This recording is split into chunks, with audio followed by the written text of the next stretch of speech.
আসসালামু আলাইকুম। এটিএন বাংলার গ্রামগঞ্জের খবরে সবাইকে স্বাগত জানাচ্ছি আমি চিন্তিয়া হক। শুরুতেই সংবাদ শিরোনাম। প্রশাসনের আশ্বাসে রাজশাহী থেকে সকল রুটে বাস ধর্মঘট প্রত্যাহার। বুড়িমারি থেকে ট্রেন চালুর দাবিতে হাতীবান্ধা রেলওয়ে স্টেশনে অবরোধ। শীতের শুরুতেই বাড়ছে ঠান্ডাজনিত রোগ, বয়স্ক ও শিশুরাই আক্রান্ত হচ্ছে বেশি, অবহেলায় মৃত্যু ঝুঁকি আছে, সতর্ক করলেন চিকিৎসকরা।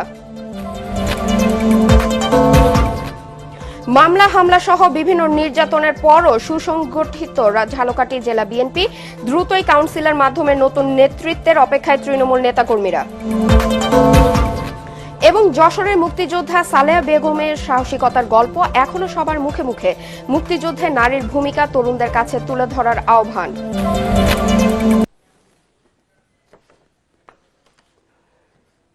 শুনছিলেন শিরোনাম, এবার বিস্তারিত সংবাদ। প্রশাসনের আশ্বাসে রাজশাহী থেকে সকল রুটে বাস ধর্মঘট প্রত্যাহার করা হয়েছে। সিএনজি, অটোরিকশা ও বাস শ্রমিকদের দ্বন্দ্বের কারণে সকালে নগরীর রেলগেট এলাকায় অটোরিকশা স্ট্যান্ডে বেশ কয়েকটি অটোরিকশা ভাঙচুর ও ড্রাইভারদের মারধর করে বাস শ্রমিকরা। এতে 15 জন আহত হন। বন্ধ হয়ে যায় রাজশাহী থেকে সকল রুটে বাস চলাচল। পরে পুলিশ ঘটনাস্থলে পৌঁছে পরিস্থিতি নিয়ন্ত্রণে আনে। বাস মালিক সমিতির নেতাদের দাবি, সোমবার রাজশাহীর তানোর উপজেলা এলাকায় অটোরিকশা শ্রমিকরা বাসের ড্রাইভার ও হেলপারকে মারধর করে। এ কারণেই বাস চলাচল বন্ধ করে দেয়া হয়। হঠাৎ বাস বন্ধের সিদ্ধান্তে বিপাকে পড়েন যাত্রীরা। পরে রাজশাহী পুলিশ সুপারের কার্যালয়ে উভয় পক্ষের সাথে প্রশাসনের বৈঠকে বাস ধর্মঘট প্রত্যাহার করা হয়।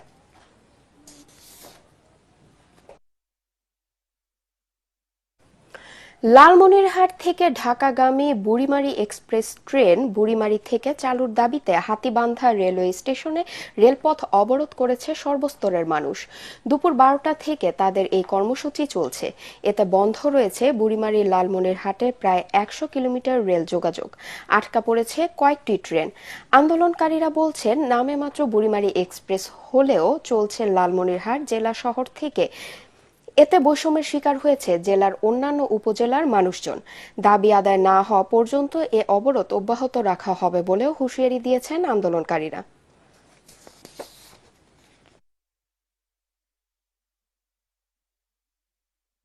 মাগুরার মোহাম্মদপুর উপজেলা নির্বাহী কর্মকর্তা পলাশ মণ্ডলকে প্রত্যাহারের দাবিতে বিক্ষোভ করেছে শিক্ষার্থীরা।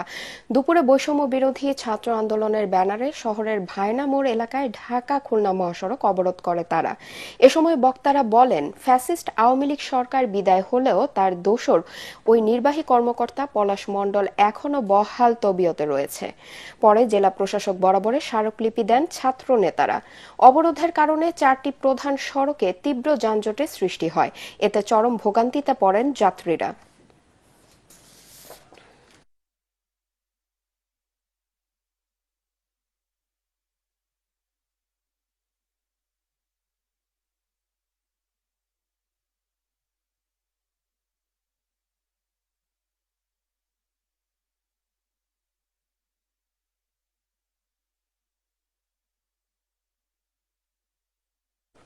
শীতের শুরুতেই বাড়ছে ঠান্ডাজনিত রোগ। সর্দি, কাশি, গলা ব্যথা, শ্বাসকষ্ট, ডায়রিয়ার পাশাপাশি চর্মরোগে আক্রান্ত হয়ে অনেকেই ছুটছেন হাসপাতালে। আক্রান্তের দিক দিয়ে বয়স্ক ও শিশু সংখ্যাই বেশি। ঠান্ডাজনিত রোগ নিয়ে অবহেলা মৃত্যুর কারণ হতে পারে বলে সতর্ক করেছেন বিশেষজ্ঞরা। তারা বলেন, সচেতনতার পাশাপাশি যত্নবান হলে অনেকাংশে এসব রোগ এড়ানো সম্ভব। মিজান শাহজাহানের রিপোর্ট। কুয়াশাচ্ছন্ন সকাল, খেজুরের রসের গুড়, পিঠা, পায়েস ও পিকনিক আয়োজনের জন্য শীতকাল অনেকের কাছেই পছন্দের ঋতু, কিন্তু কারো কারো জন্য পৌষ মাস মানে সর্বনাশ। এ সময় বয়স্ক ও শিশুসহ সব বয়সের মানুষই কম বেশি ঠান্ডা, কাশির পাশাপাশি চর্মরোগে আক্রান্ত হন। সচেতন হলে এসব রোগ এড়ানো সম্ভব বলে জানিয়েছেন চর্মরোগ বিশেষজ্ঞ কবির চৌধুরী। ইকতিয়াসিস নামের রোগ থাকে, এটা ড্রাই স্কিন ডিজিজ, এটা শীতকালে বেড়ে যায়। যেমন স্কিনটা সাপের চামড়ার মতো হয়ে যায়, মাছের চামড়া অনেক অনেক খুশকি ওঠে। বেসিলিন অথবা পেট্রোলিয়াম জেলি ব্যবহার করবেন এবং পরবর্তীতে এইখানে আমরা খুব হালকা স্টেরয়েড দিতে বলি আর অ্যান্টিহিস্টামিন। কোনো কোনো ক্ষেত্রে ইনফেকশন হয়ে যায়, তখন অ্যান্টিবায়োটিক দিই। আর যাতে শ্বাসকষ্ট না হয়, ভালো করে খুব ভালো জামা কাপড় পরাতে হবে। আর উলেন কাপড় সাধারণত আমরা বর্জন করতে হবে, নিচে সুতি কাপড় পরে উপরে উলেন সোয়েটার জাম্পার যাই পরাবে এটা পরাবে। শীত নিবারণে খড়কুটা জ্বালিয়ে আগুন পোহাতে গিয়ে কেউ কেউ ডেকে আনেন অগ্নিকাণ্ডের মতো অনাকাঙ্ক্ষিত দুর্ঘটনা।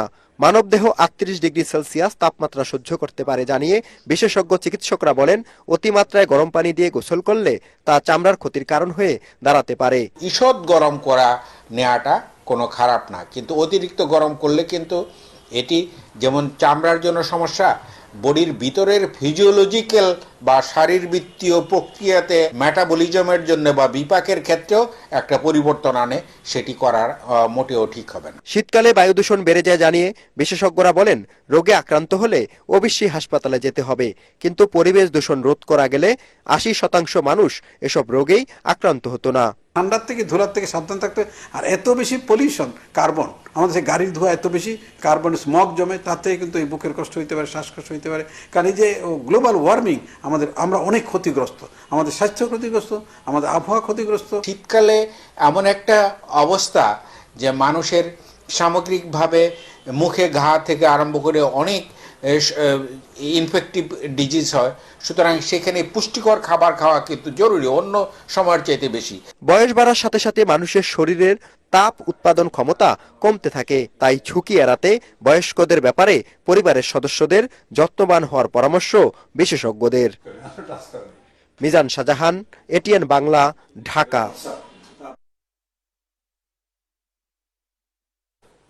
বিএনপি আমিডামি নিশিরাতে নির্বাচনে বিশ্বাস করে না জানিয়ে দলের ভারপ্রাপ্ত চেয়ারম্যান তারেক রহমান বলেছেন, যে কোনো মূল্যে জনগণের ভোটাধিকার নিশ্চিত করতে হবে।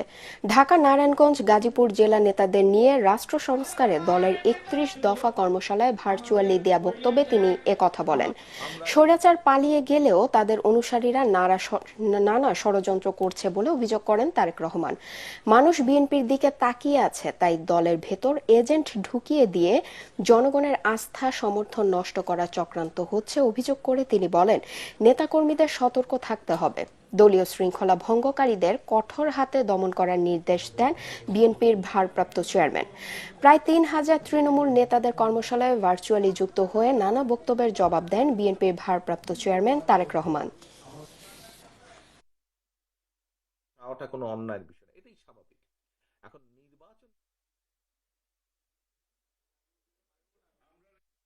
আমরা নির্বাচন চাইবো, নির্বাচন চাওয়াটা কোনো অন্যায়ের বিষয় না, এটাই স্বাভাবিক। এখন নির্বাচনকে যদি ফেস করতে হয়, আমরা আমিডামি নির্বাচনে তো বিশ্বাসী না, আমরা আমরা নিশিরাতের নির্বাচনেও বিশ্বাসী না, আমরা ভোট ডাকাতের নির্বাচনেও বিশ্বাসী না।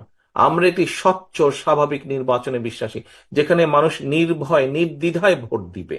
আমরা সেই নির্বাচনে বিশ্বাসী, মুক্তভাবে ভোট দেবে। আমাদের তো একই সাথে পরিকল্পনা আছে, যে কোনো মূল্যে এই দেশের মানুষের ভোটের অধিকারকে রক্ষা করা। মুক্তভাবে যখন ভোট দিবে মানুষ, তখন কিন্তু মানুষ অনেক কিছু বিবেচনা করবে, চিন্তা ভাবনা করবে, তারপরে সে ভোট দিবে। এবং তার সেই চিন্তা ভাবনাকে যদি আপনার পক্ষে রাখতে হয়, তাহলে কিন্তু জনগণের আস্থা আপনার পক্ষে থাকতে হবে। চুয়াডাঙ্গায় গত এক সপ্তাহ ধরে শৈত্যপ্রবাহ অব্যাহত রয়েছে। শীতের দাপটে কাবু হয়ে পড়েছে জেলার ৪ উপজেলার ১৩ লাখ মানুষ। হাড় কাঁপানো কনকনে শীতে স্থবিরতা নেমে এসেছে জনজীবনে। তাপমাত্রা কমে যাওয়ায় বিপাকে পড়েছে খেটে খাওয়া নিম্ন আয়ের মানুষ। খড়কুটো জ্বালিয়ে শীত নিবারণের চেষ্টা করছেন হতদরিদ্ররা। প্রচণ্ড শীতের কারণে বেচাকেনা বেড়েছে গরম কাপড়ের দোকানগুলোতে। স্থানীয় আবহাওয়া অফিস জানায়, সকাল ৯টায় চুয়াডাঙ্গায় সর্বনিম্ন তাপমাত্রা রেকর্ড করা হয় ১০.৯ degree Celsius.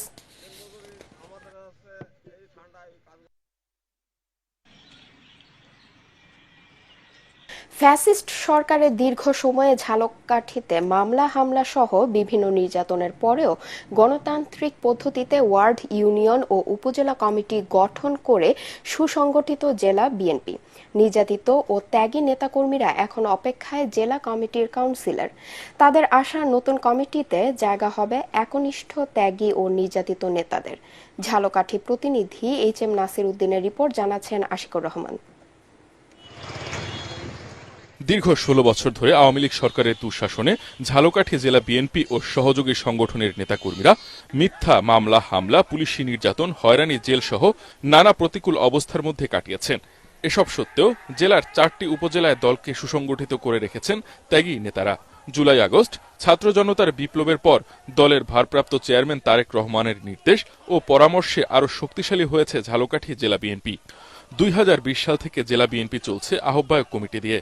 Advocate Mohammad Syed হোসেনকে আহ্বায়ক এবং অ্যাডভোকেট মোহাম্মদ শাহাদাত হোসেনকে সদস্য সচিব করে 34 সদস্যের কমিটির মেয়াদ শেষ হয়। কাউন্সিলরদের মাধ্যমে এখন পূর্ণাঙ্গ কমিটির অপেক্ষায় নেতাকর্মীরা। আগেকার দিনের ত্যাগী, মামলা খাওয়া, জেল খাটা, অনেক মাইর খাওয়া এইসব নেতাকর্মী যারা বিগত দিনে অনেক কষ্ট করেছে, এইসব নেতাকর্মী পোস্ট প্রদর্শনে আসবে, এই দলের সামনের সারিতে আসবে, আমি এটা আশা করি। স্বৈরাচার আওয়ামী লীগের পতনের পর কাউন্সিলের মাধ্যমে বিএনপির জেলা কমিটি গঠনের প্রস্তুতি চলছে।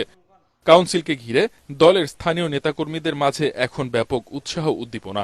ফ্যাসিস্ট আওয়ামী সরকারের পতনের আন্দোলনে সবচেয়ে গুরুত্বপূর্ণ ভূমিকা রাখেছে সেরকম নেতাকর্মীদের দিয়ে আমরা জেলা বিএনপির কাউন্সিল চাই। নতুন কমিটির নেতৃত্ব নিয়ে শুরু হয়েছে নানা জল্পনা কল্পনা ও হিসাব নিকাশ। তবে বিগত দিনে যারা হামলা, মামলা ও নির্যাতনের শিকার হয়ে মাঠে ছিল তাদের নিয়ে এই গণতান্ত্রিক উপায়ে জেলা বিএনপির কমিটি হওয়া উচিত বলে মত তৃণমূল কর্মীদের। বিগত 18 বছরের চেয়ে ঝালকাঠি জেলা বিএনপি অত্যন্ত শক্তিশালী এবং সুসংগঠিত। প্রত্যেকটি ইউনিটে গণতান্ত্রিক পদ্ধতিতে ভোটাধিকারের মাধ্যমে আমরা নেতা নির্বাচন করেছি। ইতিমধ্যে আমাদের 6টি ইউনিটের কাউন্সিল সম্পন্ন হয়েছে। গণ অভ্যুত্থানে সৃষ্টি নতুন বাংলাদেশে উদ্দীপ্ত বিএনপির যোগ্য ও ত্যাগী নেতারাই ঝালকাঠিতে দলের যোগ্য ও দক্ষ নেতৃত্ব আনবে বলে প্রত্যাশা সাধারণ মানুষের। Bureau report, ATN Bangla. বরিশালে বিজয় দিবস উপলক্ষে উত্তর জেলা বিএনপির উদ্যোগে আলোচনা সভা ও র্যালি অনুষ্ঠিত হয়েছে। সকালে নগরীর অশ্বিনী কুমার হল সংলগ্ন জেলা ও মহানগর বিএনপি কার্যালয় চত্বরে আলোচনা সভার আয়োজন করা হয়। সাবেক সংসদ সদস্য মেজবা উদ্দিন ফরহাদ ও উত্তর জেলা বিএনপির আহ্বায়ক দেওয়ান মোহাম্মদ শহীদুল্লাহ সভায় বক্তব্য রাখেন। পরে একটি র্যালি নগরের বিভিন্ন সড়ক প্রদক্ষিণ করে। বেনাপোল চেকপোস্ট দিয়ে প্রতিদিন অবাধে আসছে ভারতীয় কম্বল। উভয় দেশের কাস্টমস ও আইন শৃঙ্খলা রক্ষাকারী বাহিনীর সহযোগিতায় চলছে এ ব্যবসা। তবে বিষয়টি অস্বীকার করেছে কাস্টমস কর্তৃপক্ষ। এদিকে পাচার হয়ে আসা এসব কম্বল বিক্রি করতে প্রতিদিন চেকপোস্ট এলাকায় বসছে হাট। প্রতিটি কম্বল বিক্রি হচ্ছে 1000 থেকে 4000 টাকায়। যশোর, খুলনা সহ পার্শ্ববর্তী এলাকার শত শত মহিলা পুরুষ বেনাপোল যায় এসব কম্বল কিনতে। এই ব্যবসার সাথে জড়িত রয়েছে ভারত বাংলাদেশের সহস্রাধিক যাত্রী। বর্তমানে বাংলাদেশ থেকে ভারতগামী যাত্রীর সংখ্যা কমলেও ভারত থেকে প্রতিদিন 500 থেকে 700 ভারতীয় নাগরিক পাসপোর্টের মাধ্যমে বাংলাদেশে আসা যাওয়া করছে, যারা প্রায় সকলেই কম্বল ব্যবসার সাথে জড়িত। আর এই ব্যবসায়ীদের ব্যবহার করে একটি চক্র প্রতিদিন মাদকদ্রব্য, মোবাইল ফোন ও বিভিন্ন অবৈধ পণ্য সামগ্রী বাংলাদেশে নিয়ে আসছে বলে অভিযোগ রয়েছে। মহান মুক্তিযুদ্ধে নারীরা রণাঙ্গনে অস্ত্র হাতে যুদ্ধ করলেও তাদের অবদানের কথা অনেক ক্ষেত্রে অজানাই থেকে গেছে। যশোর জেলার অ্যাডভোকেট সালেহা বেগম সেই সাহসী নারীদের একজন, যিনি পুরুষের সাথে কাঁধে কাঁধ মিলিয়ে পাকিস্তানি সেনাবাহিনীর বিরুদ্ধে লড়াই করেছেন। তার সাহসিকতার কথা এখনো এলাকাবাসীর মুখে মুখে ফেরে। যশোর থেকে তামান্না ফারজানা রিপোর্ট, জানাচ্ছেন রাশনা দাস। 1971 সালের যশোর জেলা থেকে 15 জন নারী প্রশিক্ষণ নিলেও একমাত্র নারী হিসেবে রণাঙ্গনে যুদ্ধ করেছেন সালেহা বেগম। 21 বছর বয়সে তিনি অস্ত্র হাতে নেমে পড়েন যুদ্ধ ময়দানে। সালেহা বেগম যুদ্ধ করেছেন যশোর সদর, শার্শা উপজেলা আর ঝিনাইদহের মহেশপুরে। 69 সালে আমরা গণ আন্দোলনে জয়েন করলাম, সারা বাংলাদেশ গণ আন্দোলনে শিহরিত হলো। তখন থেকে একটা অনুভূতি আমাদের মধ্যে কাজ করলো যে আসলে আমাদের দেশটা স্বাধীন হওয়া দরকার। 1971 সালে বাংলাদেশ ও ভারতে প্রশিক্ষণ নেওয়ায় সালেহা বেগম ছিলেন বিভিন্ন অস্ত্র পরিচালনায় পারদর্শী। কোন স্কুল থেকে যে ট্রেনিং দেওয়া হতো ছেলে মেয়েদের, সেখানে আর ড্যামি রাইফেল থাকতো, সেই ড্যামি রাইফেল গুলো নিয়ে আসলাম ট্রেনিং এর জন্য সুবিধার্থে। 25শে মার্চে ক্যান্টনমেন্ট থেকে একটা বিরাট কনভয় যশোরের টাউনের দোয়াটানার দিকে আসছে। আমরা আগেই হাত বোমা খুলনা থেকে হাত বোমা বানানো শিখে এসেছিলাম ও প্রচুর বোমা বানিয়েছিলাম। তিনি বলেন 1971 সালে বিজয়ের জন্য অনেক ত্যাগ স্বীকার করতে হয়েছিল সেই সময়ের জনগণকে। আপনজন হারানোর বেদনা, সম্ভ্রম হারানোর অপমান মিশে আছে মুক্তিযুদ্ধের পরতে পরতে।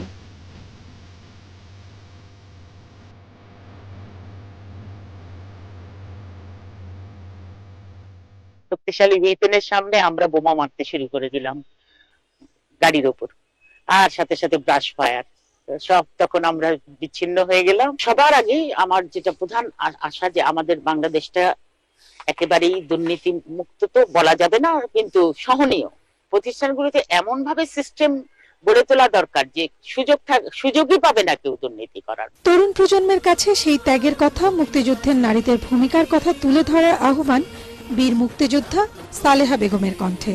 Bureau report, ATN Bangla. সিরাজগঞ্জে জিয়া সাংস্কৃতিক সংগঠন জিসাসের জেলা শাখার নবনির্বাচিত কমিটির সদস্যদের অভিষেক অনুষ্ঠিত হয়েছে। শহরের পৌর ভাসানী মিলনায়তনে অনুষ্ঠানে প্রধান অতিথি ছিলেন সাবেক সংসদ সদস্য ও সিরাজগঞ্জ জেলা বিএনপির সভাপতি রোমানা মাহমুদ। অন্যান্যদের মধ্যে বক্তব্য রাখেন বিএনপি কেন্দ্রীয় নির্বাহী কমিটির সদস্য ও জেলা বিএনপির সাধারণ সম্পাদক সাইদুর রহমান বাচ্চু, জেলা বিএনপির সিনিয়র সহ সভাপতি নাজমুল হাসান তালুকদার রানা এবং নবনির্বাচিত সভাপতি শফি মাহমুদ। পরে সঙ্গীত পরিবেশন করেন জিসাসের শিল্পীরা।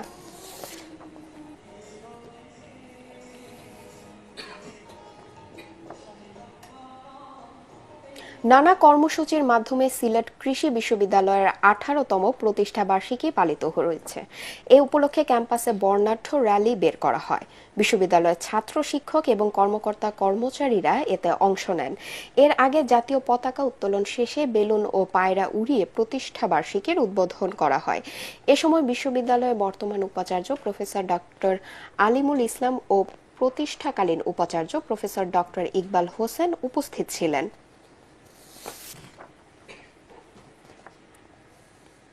খুলনায় মাদকের অপব্যবহার প্রতিরোধে করণীয় শীর্ষক সেমিনার অনুষ্ঠিত হয়েছে। জেলা প্রশাসন ও মাদকদ্রব্য নিয়ন্ত্রণ অধিদপ্তরের আয়োজন করে। সেমিনারে প্রধান অতিথি ছিলেন মাদকদ্রব্য নিয়ন্ত্রণ অধিদপ্তরের মহাপরিচালক খন্দকার মোস্তাফিজুর রহমান, বিভাগীয় কমিশনার ফিরোজ সরকার, খুলনা জেলা প্রশাসক মোহাম্মদ সাইফুল ইসলাম ও police super TM Mosharraf Hossain সেমিনারে বক্তব্য রাখেন। সেমিনারে উপজেলা নির্বাহী কর্মকর্তা, রাজনৈতিক, সামাজিক, সুশীল সমাজ সহ বিভিন্ন শ্রেণী পেশার ব্যক্তিরা উপস্থিত ছিলেন।